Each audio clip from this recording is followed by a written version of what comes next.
আব্বাজান, আব্বাজান। আরে জামাই বাবাজি, আরে বাইরে দাঁড়া দাঁড়া ডাকাডাকি করতেছ কেন? আসো ভেতরে আসো। না আব্বাজান, আমি বাসার ভিতরে যাব না। আপনি আপনার মেয়েকে আমার কাছে বিয়ে দিচ্ছেন, আমার হাতে তুলে দিচ্ছেন। আমি আপনার মেয়েকে বুঝাই দিতে আসছি, সহি সালামতে আপনার মেয়েকে ফেরত দিয়ে গেলাম।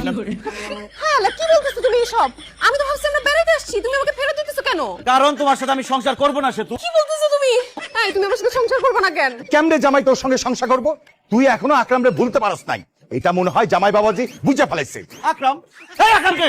আকরাম হইতেছে আমার খালাতো ভাই, বিয়ের আগে ওর সাথে আমার প্রেম ছিল। হায় হায় রে, কত বড় মিথ্যাবাদী প্রতারক। বাসর রাতে আমার মাথা ছুঁয়ে বলতে তার সাথে নাকি কারো প্রেম ছিল না, এখন প্রেমিক বের হয়ে আসতেছে, ইচ্ছা করতেছে। আচ্ছা, যাই হোক, আকরামের কারণে আমি আমার সংসার ভাঙতেছি না আব্বাজান। তাহলে কেন ভাবতেছো? আমি বুঝছি তিন লাইগা জামাই তোর সঙ্গে সংসার করতেছে না।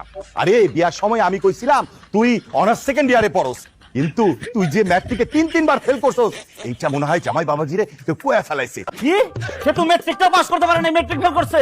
অথচ ঝগড়া লাগলে সে আমাদের বড় বড় কথা শোনায়। সে আমার বলে সে নাকি ক্লাসের ফার্স্ট গার্ল ছিল, তার ক্যারিয়ার নষ্ট হয়ে গেছে বিয়ের জন্য সে পড়াশোনা করতে পারে নাই, ইচ্ছা করে